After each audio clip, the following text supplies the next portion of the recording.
from the blackest corners of your mind, they call, pulling you deep into shadow, twisting your senses, keeping you from sleep. It's time to face your darkest fears. This is Tales to Terrify.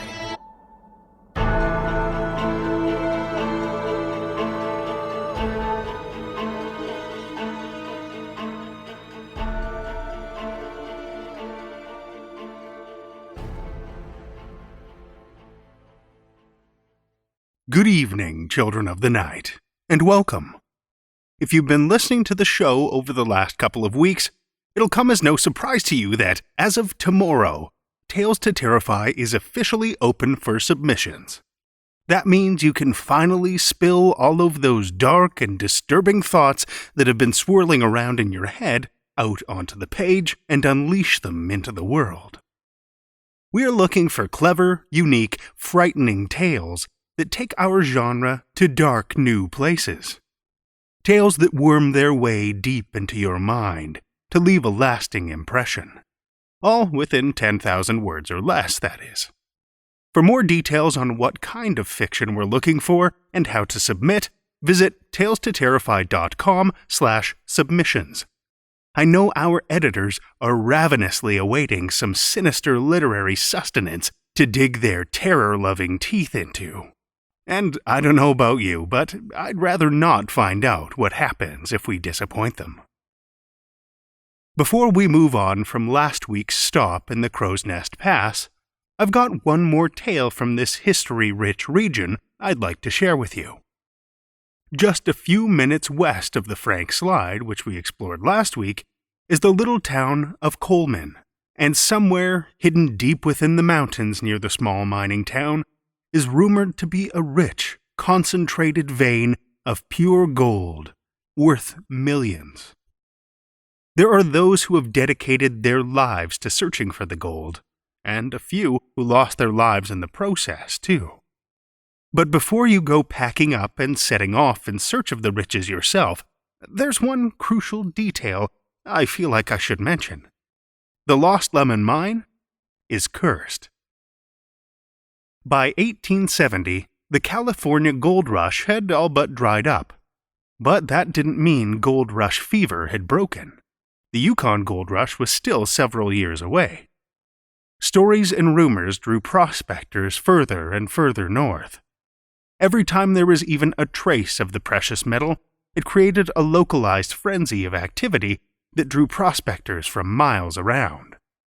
It was a group of just such prospectors who had arrived in Canada, crossing up from Montana in search of gold along the North Saskatchewan River. One member of the group, named Blackjack, brought with him more than just a pick and shovel. He had a reputation. His keen senses and intuition had led him to the discovery that sparked the Caribou Gold Rush in British Columbia about 10 years earlier. And together with his partner Lemon, they were hot on the trail of an even bigger find. As the larger group explored along the riverbeds of southern Alberta, Blackjack and Lemon decided to break from the crowd and set off on their own.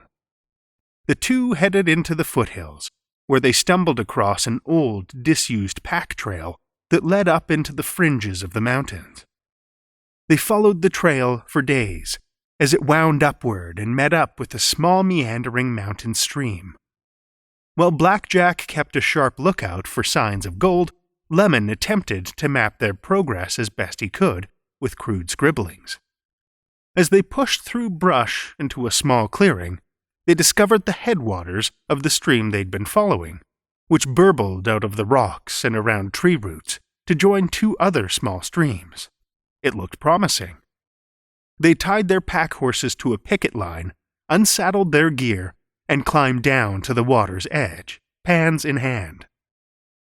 It took only a few minutes of panning for the experienced prospectors to realize the riverbed was rich with gold dust. Fueled by excitement, they scrambled to set up camp. As they lugged gear from their horses, One of the animals pulled against the picket line, its hoof slipping dangerously close to the edge of the raised bank, showering dirt and rocks down into the water. And that's when Blackjack spotted it, a subtle yellow shine in the cleft of rock, opened by the horse's pawing. In that split second, their discovery turned from a lucky find to the sort of treasure only spoken of in legend. As Blackjack and Lemon scraped away the dirt, they discovered a near-perfect seam of solid gold in the rock face, shot through with only the barest hints of rock. To say they were excited, I imagine, would be an understatement. The day was getting long, though, and they collected what they could before the light gave out. But it was clear. Mining this seam would take time. They could be here for weeks, even months, liberating the precious metal from its stone prison. They should head back to town, Blackjack said. Map the route back to the town of Tobacco Plains, and come back in the spring.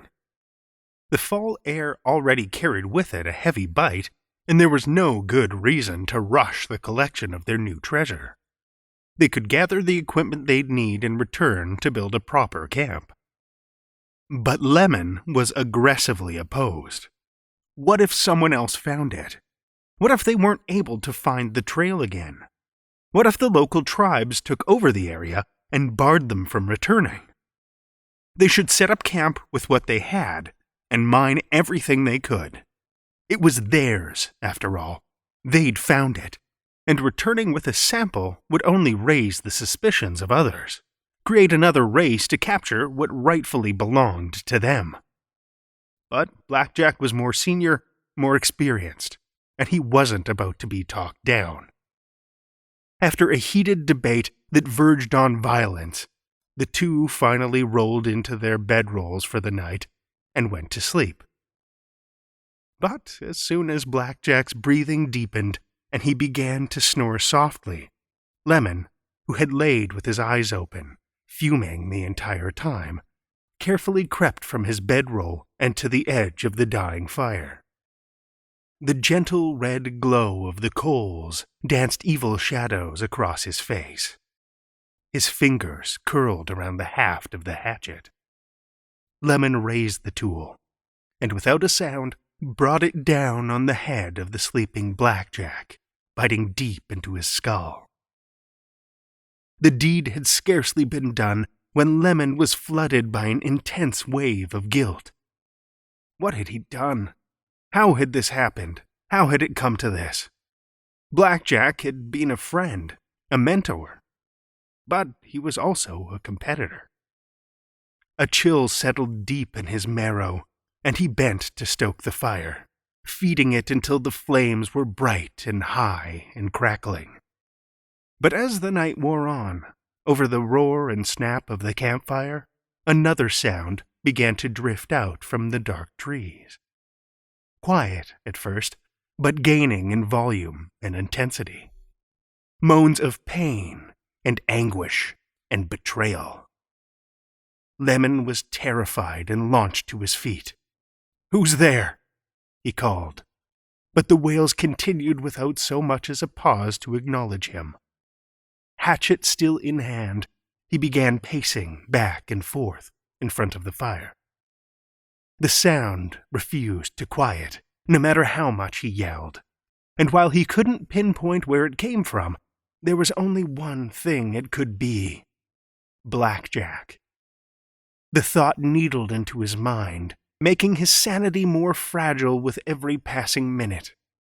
Unable to sit still, he continued to pace until the first rays of sunlight began to kiss the mountain peaks.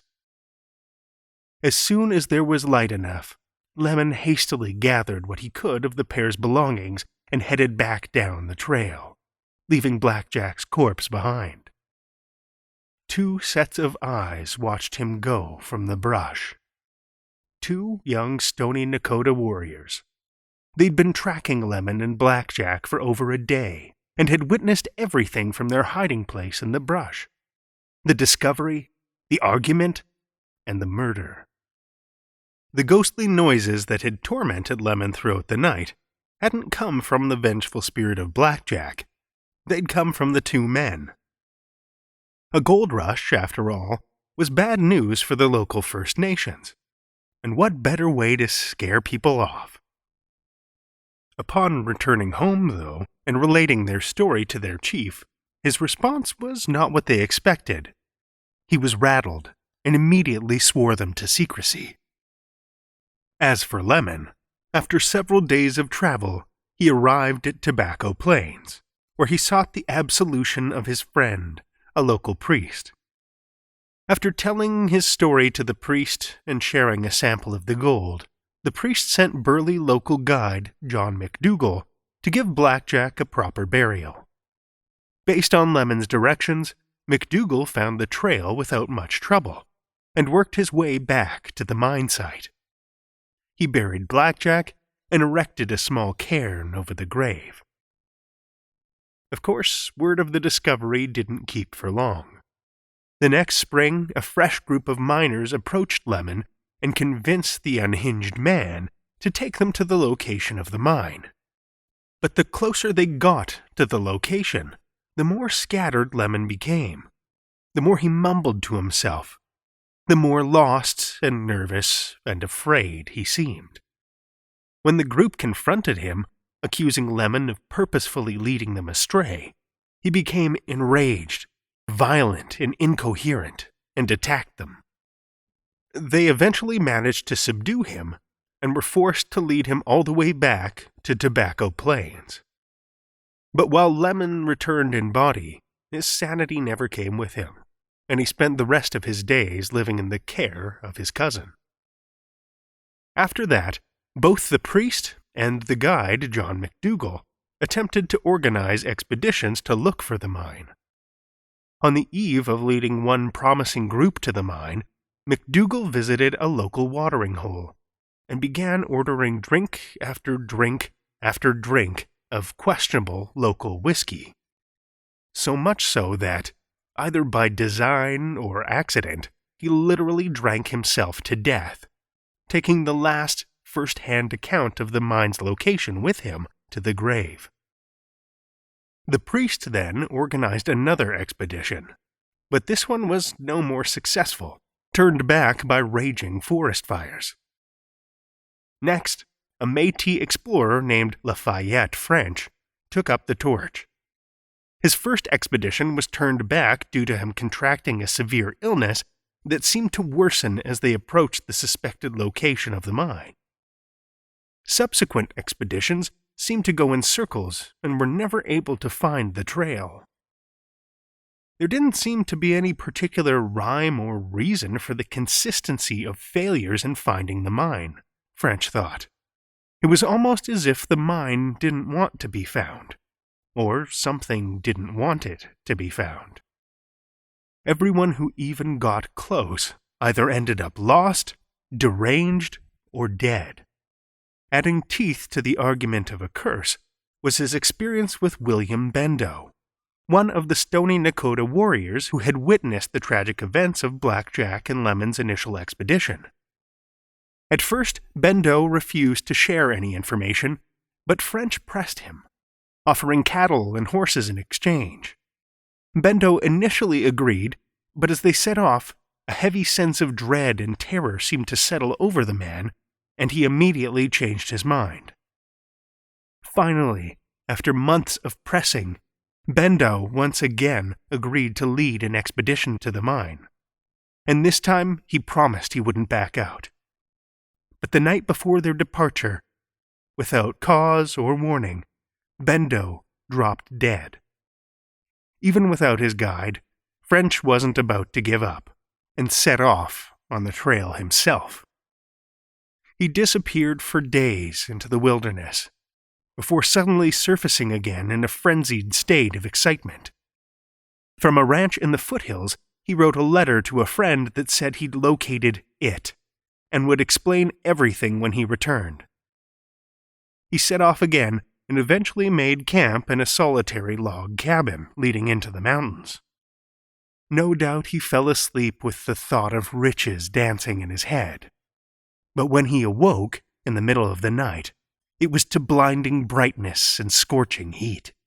The small cabin was engulfed in flames. Trapped inside and horribly burned, French barely managed to drag himself out of the inferno and crawled for 2 miles through freezing cold and snow to a nearby ranch. It was morning by the time he arrived, and the ranch hands were all in the field. Exhausted and near death, French dragged himself to the bunkhouse and passed out on one of the bunks. That evening, after supper, as the cowboys sat around playing cards in the bunkhouse, a voice croaked from the darkness of one of the bunks.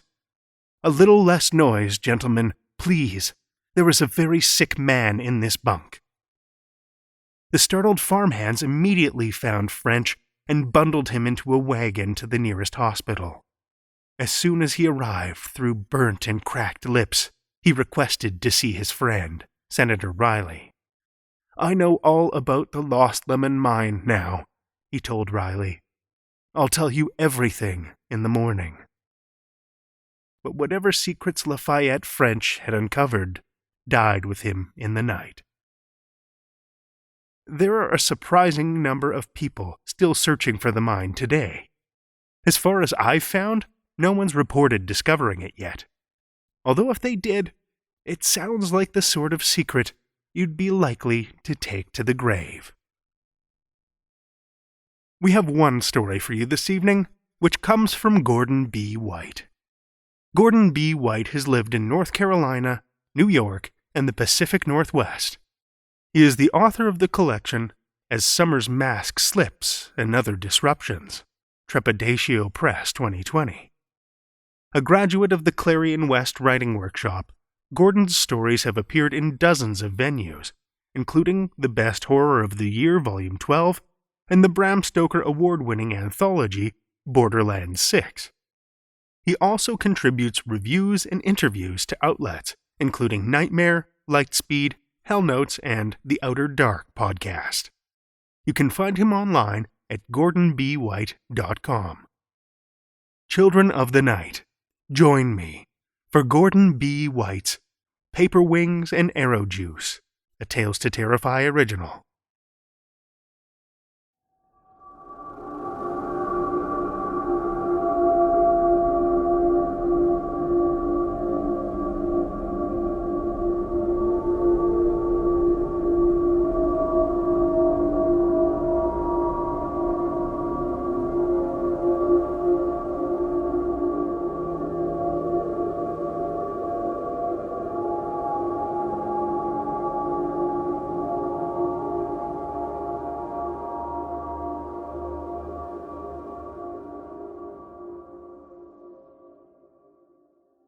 This afternoon, after I finished talking with Justin, I found a very peculiar little fella. It's been all I could think about, and even at this evening's services I could hardly focus on what the pastor was saying, given how my mind kept... Well, hold on. The point of this journal is to keep things clear and help me remember them right, so I'll try to tell it as straight as I can. I woke up this morning at the usual time and made myself toast. Thinking back on it, there was something a little different in the air. A sweetness, maybe, but heavier than just the guest soap in the bathroom or the bowl of dried potpourri in the spare room. It's funny, isn't it? How you don't think of those things at the time, but all the azaleas and the dogwoods are in bloom now, so I must have just thought it was the flowers. Oh, Harriet, this is why you're keeping the journal, to be more grounded and less forgetful. Lordy, this is hard. I just want to skip to the thing I found, but I shouldn't, should I? I did some cleaning, watched some television. For lunch, I had a small salad and some canned salmon, low mercury. After that, I called Justin. He was working from home, so I got to talk to him for a while, and although I did most of the talking, it's just nice to hear his voice sometimes. When I asked if he was seeing anyone now, he was very, non-committal. My poor grandson, it must be so hard finding someone these days that I just don't even know how one even begins. That's not why I'm not seeing anyone, of course. Dear George will always be my true love, so while I want the best for Justin, and everyone else, really, I just don't have any more desire myself to be coupled off. I'm really not lonely at all. Mercy me, I didn't mean it to sound like that. Anyway, after I hung up with Justin is when I found it. The Cupid. I had just settled back in at the television when I heard a sound like death. It took me a moment to realize it was Larry yowling and spitting from the front room, but by the time I got there he was hiding beneath the good sofa, and whatever he'd been at was fluttering and flapping on the ground.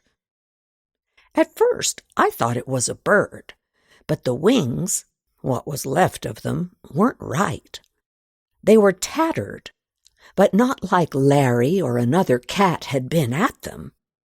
Or not just that a cat had been at them. They looked like newspaper fluttering, maybe, or a giant moth with its powdery wings all crumpled and torn.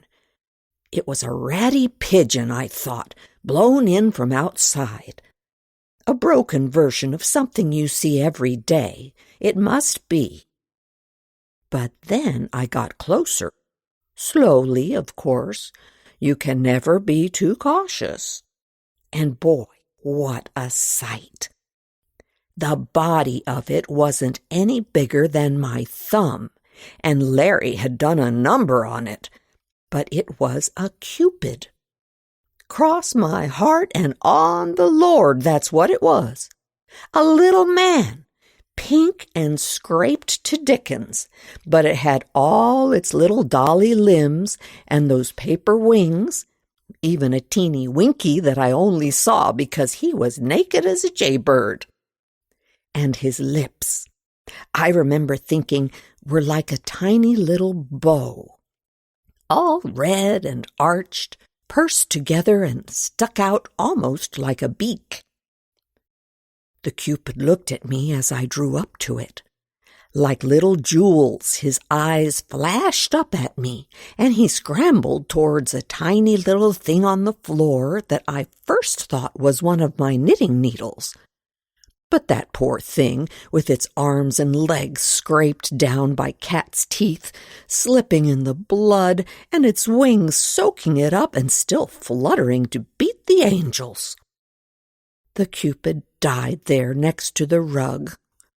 Not on it, though, so I didn't have to get the cleaner. Speaking of angels, that's how I knew it wasn't an angel. Well, first off, because angels don't die. Second, they don't have winkies or other downstairs parts. But also, the thing the Cupid was reaching for as it died, and I thought was a knitting needle, it must have been sharper than I thought, because I picked it up with a tissue, but it tore right through the paper, and one sharp end just barely grazed me. Just the tip, mind you, but oh, Lord, the love I felt that night. All the way to church with the Johnstons, bless their hearts for driving me this week, I felt a bliss surrounding me from all sides, coming at me from the left and right and up from under the car seat. The air sounded brighter, and the colors of the trees and blossoms in the evening sunset tasted wild. I thought about borrowing someone's cellular phone to call Justin, but when we got to church and I saw the crucifix as you enter the chapel, I was overwhelmed by the shiny body of Christ. I thought it was the love of Jesus coming through the moist air and washing me away. But as we sat there, I began to realize it was something else. as I watched Pastor Jim move around during the sermon, his crew cut and his strong shoulders bobbing. Well, I'm an old woman and I have modesty, but I still remember what it feels like there.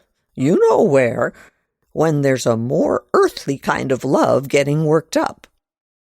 That's how I know that it was a Cupid that pricked me, not an angel. And with that, I am beat and will go to bed. Even though Justin only lived 90 minutes away from his grandmother, it could feel like a different state. His glass nook of an apartment in downtown was the opposite of the home he'd grown up in after his parents passed, and where she still lived. Here he was high above the ground and hemmed in by neighbors, buildings, street-level retail, and restaurants. Here it was always alive with the bustle that had seemed impossible just a dozen or so years ago when he was an out-of-place teen in eastern farm country. Any illusion of true distance, however, dispersed on those spring days when the azaleas in the building's common areas bloomed, and the dogwoods, reaching out from their planters in the pedestrian malls, threw open their tissue-thin blossoms. Despite sometimes feeling so far removed from that life, he was still only 90 minutes away. It would be half that when the bypass went in. And he was reminded almost an hour ago when his grandmother's number peeked out from his caller ID. Not even really that. "Yes, Grandma," he said into the phone. From the kitchen table, his laptop gaped at him, its cursor blinking from a half-composed email that had sat cooling since the phone rang. "Mm-hmm." He watched his hand crawling almost of its own accord, spinning webs of doodles in the margins of stale printouts. "Yes, but I need to—" "Right. Mm-hmm." From across the open layout living room cum dining area, a key clicked in the front door. Shoulder first, Justin's boyfriend Tyler wedged his way into the apartment, canvas bags of groceries dangling from his hands and the unruly leaves of the day's mail clasped beneath one elbow like a broken wing. He struggled as the straps of one overstuffed bag clutched at the doorknob and pulled him out of balance. As he muttered and tugged at the bag, his sunglasses slid down the bridge of his nose, and he cursed as he craned his head to right them, finally catching sight of Justin at the table. "Could you just—" Tyler began, but Justin cut him off with a sharp look and pointed to the phone. "Shh," he pantomimed. "I love you, Grandma," Justin said, rising from his seat. He made his way to Tyler, protesting as he did. "Really, Grandma, I'm fine. I'm not lonely, but I have to—" "Yes, but I have to go now, really." Okay. Love you too. Bye." Justin reached Tyler just as he ended the call, but Tyler, now freed, pushed by. "Don't bother," he said, ignoring Justin's open hand. Behind the granite island that separated the kitchen area from the rest of the main room, Tyler set about putting the food away. Vegetables went in the refrigerator, grains in the cabinets, wine in the racks. Justin, unwilling to watch Tyler brood, thumbed through the stack of today's envelopes. It was nothing good, of course. "It was my grandma," he finally said. "You know how she is." Tyler had put away the last of the cleaning sprays under the sink and let the door sharply fall into place. He was silent for a moment and then took off his sunglasses, the crease of his brow still darkening his eyes. "Does she know about us?" Justin looked down at the mail. It was never anything good. "I mean," he began, "you know how she is." "Seriously?" Tyler tensed, and for a moment Justin expected him to erupt.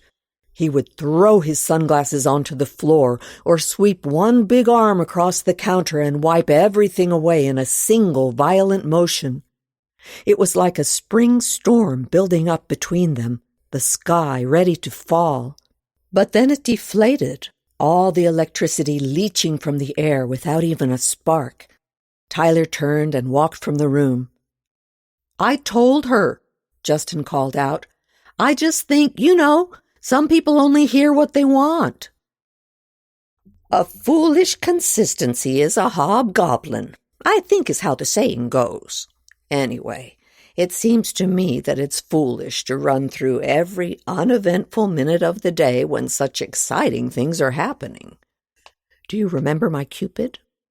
That's not a serious question. I know this is a journal and will not answer me. Well, today I found more.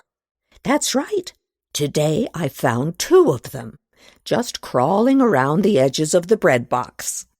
I think they were sniffing at the sugar cake inside, but when I came into the kitchen and saw them, I knew this was a sign. They were so set to their snuffling and licking at the sweetness around the edges that I managed to get them under a Pyrex with no problem. They looked a little put out at being under there, sure, but not angry. The 2 of them kept smushing their little faces against the baking glass, and they looked so sorrowful that I put a soda cap full of Mountain Dew under there for them. Oh boy, did they go wild for that! I left them alone for just a bit to go to the bathroom and then tried calling Justin, but he didn't answer. When I got back to the kitchen, though, they'd guzzled themselves into a bloated sleep, and I noticed that they had dropped a little pile of those needle-shaped things. After the effect that last one had on me, and I still feel a little flushed when I look back on those pages I wrote while afflicted, I knew that these were Cupid's arrows, but I didn't know how they worked. Carefully, so carefully, I tipped the Pyrex up, and using my gardening gloves, picked up the arrows. With the help of my reading glasses, I could see they were more like feather quills that were not solid, but sort of like a hollow tube. Little silver strings of liquid stretched from the tip of an arrow wherever it touched anything, my gloves, the table, the tissues when I tried to wipe it away. I didn't dare test them for sharpness after the last time, but I could see that there was more of that stuff inside them. I've seen more than enough television with daytime doctors to know how science works, so I came up with a test. To start, I took the Mr. Whiskers treats from the cupboard. And boy, was Larry already in the kitchen as soon as he heard that box rattle. And I broke one of the arrows over it. A smell like fabric softener filled my nose, but I squeezed the arrow and let the drops of that, love juice, I guess, drip out onto one of the treats. I didn't know if Larry would eat it, but he did. Not only did he eat it, but he went wild. I haven't heard him yowl like that since before he was fixed, and even so, he was going simply crazy, having his way with pillows, armrests, the scratch post, everything. Finally, I just opened the kitchen door and he tore out back, sniffing the air and tail bolt straight like that old cartoon skunk. Well, I thought that proves it. As Larry streaked out to relive his pre-neuter days, all I could think was that now I have a way to help bring people together, especially Justin. My poor lonely boy, it must be so hard for him to find a good man. Anyone but that awful Tyler, really. The restaurant that Justin picked occupied the same space as the Thai bistro he and Tyler frequented the first time they were dating. But things moved so quickly that over the course of the cheating, the breakup, their life apart, and their recent reunion, that the place had changed into some kind of new American deal. Still, he hoped that the place still held some lingering sentimentality, even if the original faux bamboo interior had been stripped out and reupholstered in plush darkness. He had chosen a public place because it was obvious that Tyler would not enjoy the evening's conversation, but the risk of him breaking something dramatically decreased when they were not at home. It was during the appetizer course, as he listlessly forked at his honey-roasted Brussels sprouts and watched Tyler tear into his rabbit rillettes, that Justin broached the subject of his grandmother. "I'm worried about her," he began. Tyler merely grunted as he smeared a forkful of meat in the rich sauce on his plate. "When I talk to her," Justin continued, "she sounds more and more—" The words wouldn't come, not ones that he could risk saying out loud and summoning into reality. "She is pretty old," Tyler said. His plate cleared, his eyes turned to Justin's starter. Despite his annoyance at Tyler's bluntness, watching him wiggle his dark brows in comic silence to beg for just one morsel, Justin couldn't help but smile. Justin raised his hands in surrender and slid the plate forward. Perhaps a full Tyler would be a happy Tyler. It wasn't until their entrees arrived that Justin's grandmother re-entered the conversation. Although it would be difficult, or expensive, or likely both, Justin proposed moving her to a home nearer to the city. God bless her neighbors who, out of Christian charity, took her shopping and to church, but it didn't seem safe for her to be living alone. Justin braced for Tyler's response, but whatever sympathetic magic was still in the walls of the restaurant must have worked, because Tyler didn't yell or slam his fist or even give Justin the glare. Instead, he ground his mouthful of filet for a moment, swallowed, and then very calmly spoke. "Did she say this?" "No," Justin replied. "I haven't even asked her yet." "Then you should let her stay." "But I'm worried," Justin said. Tyler hadn't spoken to her recently, so he wasn't aware of how loose her grasp on things seemed to be getting. He didn't see how, although their conversations were on the same topics as ever, that week's sermon, who had died, who was courting, when was Justin going to find someone and settle down, but the whole tenor had changed. It was as if there was something too involved under her questions. There was another layer that surfaced as an uncommon intensity and inability to focus.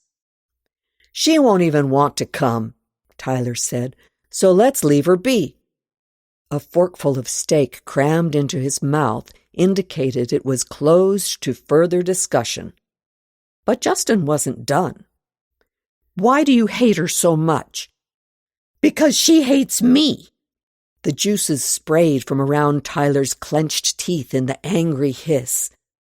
Justin felt the eyes of the nearest tables on them, but Tyler was oblivious. He seethed, and the tea-light candles flickered as the restaurant's magic began to crack under his barely restrained anger. "She's always hated me. Ever since we started dating, even before He bit back the words he was going to say. "Even before anything happened, she's always had it out for me." "That's not true," Justin said, although he couldn't remember if it was or not. "Of course it is." Tyler curled his lips and shook his head, the way he did whenever Justin ought to know or do something, but was too stupid or weak. "She wouldn't even stop trying to set you up while we were together. I was never good enough for her sweet baby boy." The room was hot, and all the wine in Justin's stomach was turning old bruises into deep red pools. "Maybe you weren't," he said. Tyler snorted. "That's her talking, not you. I love you, but you are such a granny's boy." Taking his napkin from his lap, he wiped his hands and threw it over the half-eaten meat like a shroud. I'm trying to reinstate a structure on these entries because I feel like I may have gotten distracted. The diary form wasn't helpful, but also I don't want to lose track of my important discoveries, since I feel a little all over the place these days. When I start helping people, it's going to be very important to keep things in order. In that spirit, first, I found what I think is the Cupid's nest. Well, no, I know it is. It's just writing it down makes it different, doesn't it? But it's in the spare room. It looks like a wasp nest mostly, but larger, since the Cupids are so much bigger. You can still see the gray and white print where they chewed up and spit out my newspapers to make it.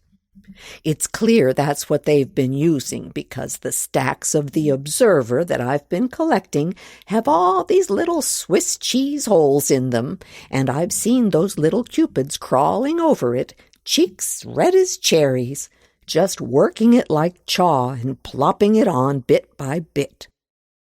The main part of their nest hanging from the ceiling corner is the size of a laundry basket. But there's another smaller section that looks fairly new, sort of stuck on the side of it. That part's the size of a small dog, maybe. I'm keeping the door to the spare room closed from now on, but dealing with that can wait because the arrows work on people. After I'd found the nest in the spare room, how could it have been growing there for so long? This is what you get for neglecting your hospitality, Harriet, even though the house smells like there are dried flowers in all the walls. After I found it, I couldn't help but notice the piles of little arrows littered on the floor around it, like droppings. Well, that doesn't make it sound appetizing, but nevertheless, I got my gardening gloves and scooped them up. It's late, and I'm tired. So I'll skip to the nitty-gritty, but after a rather trying talk with Justin this afternoon, I was in a sort. Luckily, I told him I'd pray on our disagreement, and I was fortunate enough for it to be Miss Sarah who gave me a ride to church tonight. It's shocking to me that she's all alone, given that she's still fairly young and has that pretty yellow hair. But during the service, I couldn't help but notice she was making eyes at the stilt's oldest boy, Henry. He's a tall, sturdy one, and that got me thinking. So while we were saying our goodbyes after the service, I asked if he wouldn't mind coming back with us to change a light for me. He hesitated, but I might have acted a little frailer than I really am, and Sarah, bless her heart, said she'd drive him home after. It wasn't a lie, of course, because I really do have a light in the spare room that needs changing. Anyway, neither of them seemed to overly mind the other's company as we rode back. Although, when we got home, I'd have described them as friendly at best. I've made enough matches in my time to spot a real connection. I told Henry about the light in the spare room, but before he got to it, I offered them both a glass of iced tea with some of that arrow juice in it. Well, I don't want to be crude, but there was a tension in the air. Even I felt hot and bothered just watching from the side. I excused myself, saying I had to go outside and look for Larry, since his food hadn't been touched yet. Standing out there in the warm evening, the smell of honeysuckle hanging low on the ground, I called quietly to Larry, not wanting to disturb anything that might be going on inside. Oh, to be young and on the verge of that dangerous thing called love once more. Anyway, I was out there for a while without finding Larry, although I'm not worried. He is a cat after all. When I went back in, though, there wasn't a trace of Henry or Sarah other than their half-drunk tea glasses sweating on the table. The bulb I'd left for Henry to put in was still there, too. They hadn't left out the back door, or they would have passed me. And Sarah's car is still here. But I'm not worried. They're young and in love, after all. They probably went out the other side to take a walk under the stars. I'd thought to wait up for them, writing this entry as I do. But now that I'm done, it's well past my bedtime. Good for them, though. They're the first of many lonely people I can help now that I know the arrows work. So let them enjoy it. I'll call Justin tomorrow and let him know that I'm ready to help solve things between him and Tyler. He told her that he was with Tyler again. She told him she could find him someone better. He told her again that he was with Tyler and that he wasn't going to change. She told him that if he just came to visit her, she could find him someone irresistible. He told her that he and Tyler were together, and that if she couldn't respect his choice, he wasn't sure that these calls should continue. That stopped her. "I have to go," she said. "Sarah's coming to get me for church, but I'll pray on it." They exchanged their I love yous and goodbyes. Would that be it? Justin didn't have much faith in prayer, but despite his doubts, his grandmother called back the next day, eager to make amends. She only wanted to see him happy, of course, and although she wouldn't ever forget what Tyler had done, she could try to forgive him for Justin's sake. In fact, she wanted to do everything in her power to make things right. Justin cried. His grandmother cried. Tyler snorted, but held his tongue and, with some coaxing, agreed to drive down for dinner, only dinner, that weekend.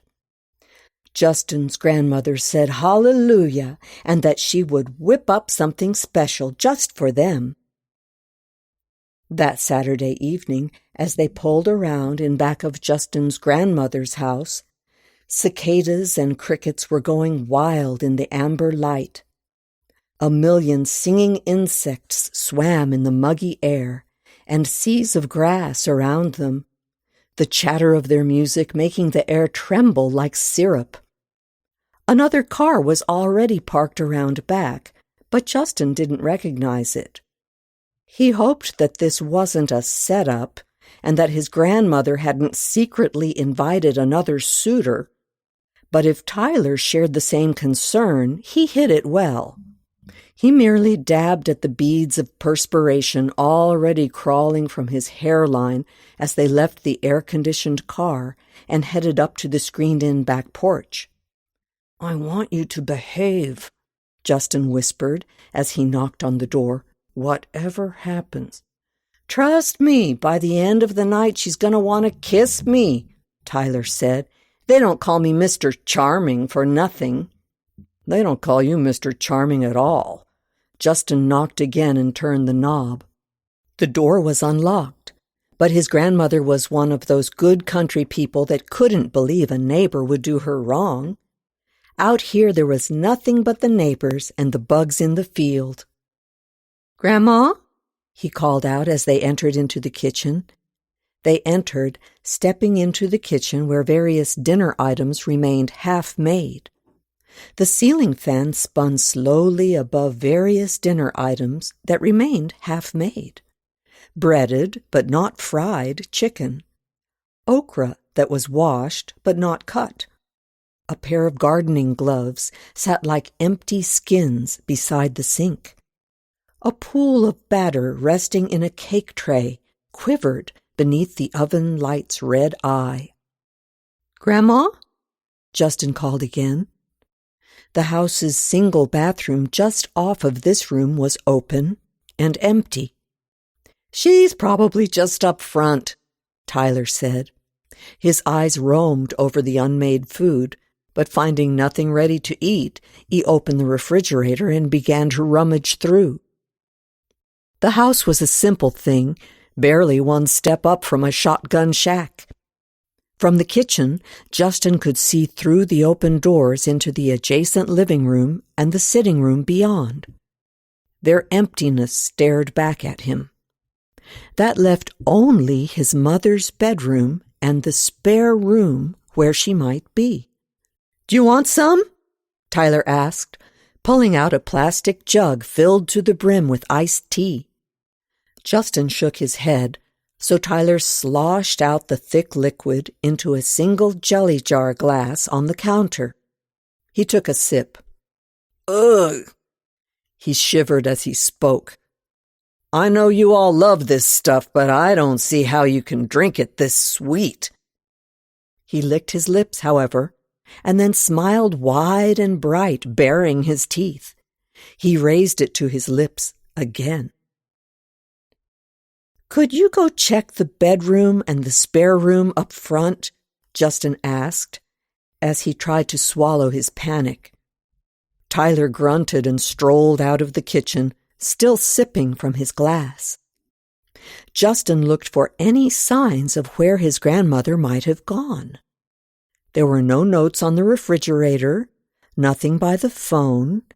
She might have run out, it was true, but it wasn't like her to leave food uncovered and the oven on. If only he could find a number for that Sarah girl that took her to church, maybe, or the Stilts family? Stiltsons? Something like that. The shatter of glass rang through the house, and before he realized it, Justin was barreling towards the front. The spare room was open, and when he threw himself through the darkened doorway, he gasped. Just inside the unlit room, Tyler stood, like a dressmaker's dummy. The jelly jar's shards glittered in the remnants of tea, catching the wedge of light from the other room and casting it over a swarm of things like Justin had never seen. Already lapping at the puddle, they crawled and fell over each other, wings rustling like 1,000 sheets of yellowed paper. Insects, he thought. Bloated wasps, or ants, or something else awful. Then, between the tangles of their little arms and legs, he saw their smiling faces and pursed little lips. Justin screamed. He grabbed at Tyler's arm to pull him away from the little creatures that were already licking the drops from Tyler's shoes and clutching at his pants cuffs. Tyler was a statue, though, his eyes fixed on a pulsating bulk in the deeper gloom. A wasp's nest, the size of a couch, hung in the corner, its tattered gray shell throbbing as streams of the little creatures crawled from the chutes and cells. They shook their thick limbs and rattled their wings as they tumbled out and slapped onto the floor. Thick mud tubes spread from the central hive like crooked fingers daubed against the wall, shivering as the things scurried through them from other hives. In horror, Justin tried to take it all in, eyes growing wider to suck up enough of the paltry light to follow the tunnels. The next closest mass was a hive the size of a bread box, but he recognized the four-legged outline and tufts of black fur sprouting from between its paper layers. Next to that, connected by the trembling tubes, was a massive knot of wax and daub that Justin could not untangle until he realized that the frayed golden strands through which the creatures crawled was a woman's hair. With that insight, the corpse's gnawed and pocked face came into focus through the shadows. "Tyler!" He shouted to be heard over the madness of the crinkling wings and walls. He wrenched at Tyler's arm, but Tyler shoved him, and stumbling from the force, Justin fell over himself to the floor. Lying prone, Justin watched his boyfriend walk across the field of glittering eyes, the things popping like Jerusalem crickets beneath his feet as each squelch made the air heavier and wetter with floral treacle. Crunching through the horde, Tyler made his way to the far corner where Justin finally saw the other man. The young stranger stood against the wall, his face placid, but body covered from the neck down, as if he were sleeping upright in a newsprint bedroll. A heavy tube from the other clusters led beneath the shroud, tying the man back into the grim tapestry. With everything revealed to Justin, for a moment the creature's rustling wings and the hive's trembling skin were waves on a distant shore. Justin watched himself watching Tyler sleepwalk over the sea of tea-drunk creatures, leaving great oozing holes behind him as he went towards the other man. But then there was motion. The man's breast moved, up, then down. A breath, Justin thought, scrabbling back into the moment and back upright. Another. Then another. But it was fast. It was too fast. Justin stared as the rise and fall of the man's chest became an undulation, a wave that started in his belly and rolled up to his chest. The man's neck bulged, filling the loose skin, and his mouth opened as if to speak, but no sound came forth. Instead, it opened wide, wider. Past the breaking point, it opened with a sound like tearing paper. From inside that ragged hole beneath the stranger's dull, dead gaze, two new eyes peered out, pink like fresh buds. They twitched back and forth, taking the nest, the swarm, Tyler, Justin. Liquid darkness, shaped like claws, trembled within, and the broken jaw swayed. Tyler leaned in close to kiss the quivering bow of the other man's lips. "I've had to start a new journal, but it's harder this time. The medicine, I think, might be making it difficult, but I'm going to try. This place is nice. It's not my old home, and some of the other seniors here seem so sad. But it's closer to Justin, and he comes by every weekend, so I don't much mind. I asked him when I can go back home, just to get a few things, and he keeps saying soon, soon. But it's already been, well, I'm not sure. I guess this is what happens as you get older. It's funny because I remember Justin and Tyler were coming to dinner, and I had everything I needed except for enough sugar to make the cake icing. I called Sarah, but she didn't answer. The stilts either. And so I'd run out myself, thinking I'd just be a moment. I must have gotten turned around, though, I hate to say, and I was walking on the side of the road when I saw Justin's car. I waved to him, and he pulled over, and things got very stressful. Is it my memory? Medicine? Just old age? It's all in bits from there. Justin got me into his car. There was yelling, and he was driving fast. I remember being in a hospital bed, I think, with a handsome young doctor I couldn't help but notice didn't have a wedding ring. Now, here I am. I'm getting tired. Must be the medicine, so I'll wrap it up for today. I'll just say that I'm glad to rest a spell and be around other people for a bit. I wonder if any of them have any grandsons that Justin might like. I think he's single again. Oh, and before I forget, I found one of those arrows in the pockets of the dress I was wearing that day Justin found me. But guess what? They aren't arrows at all. They're eggs, I guess, because one of them hatched. And now I have another little Cupid in a covered drinking glass beneath my bed. Soon I'll be able to start helping people here, too, since I hate to see some of them so lonely.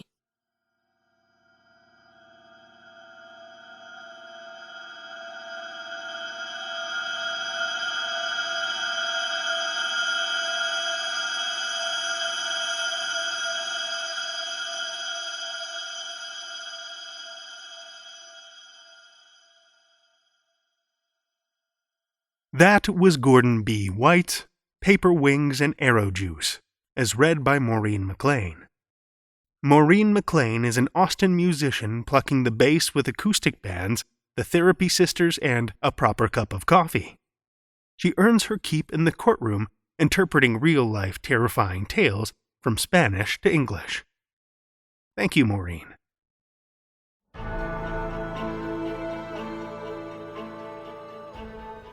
Well, children of the night, the hour is late, and we've run out of tales to tell. For now. Tales to Terrify is made possible by the tremendous generosity of our supporters through Patreon and PayPal. If you're not already a supporter, head over to patreon.com/Tales to Terrify for a look at all the awesome perks. From ad-free episodes and bonus content, to shout-outs and swag. Every dollar helps, and we appreciate it so much. If you're looking for another way to help, why not drop a rating or a review on Apple Podcasts, Spotify, Stitcher, or wherever you listen to podcasts. Ratings and reviews are an easy way to show your appreciation and help us spread the darkness. Tales to Terrify is produced by Seth Williams, Pete Morcellino, Meredith Morgenstern, Julia Zellman, and myself, Drew Sebastini, with original theme by Nebulous Entertainment. Tales to Terrify is distributed under a Creative Commons Attribution, Non-Commercial, No Derivatives license. Join us again next week as we put you under the spell of more Tales to Terrify.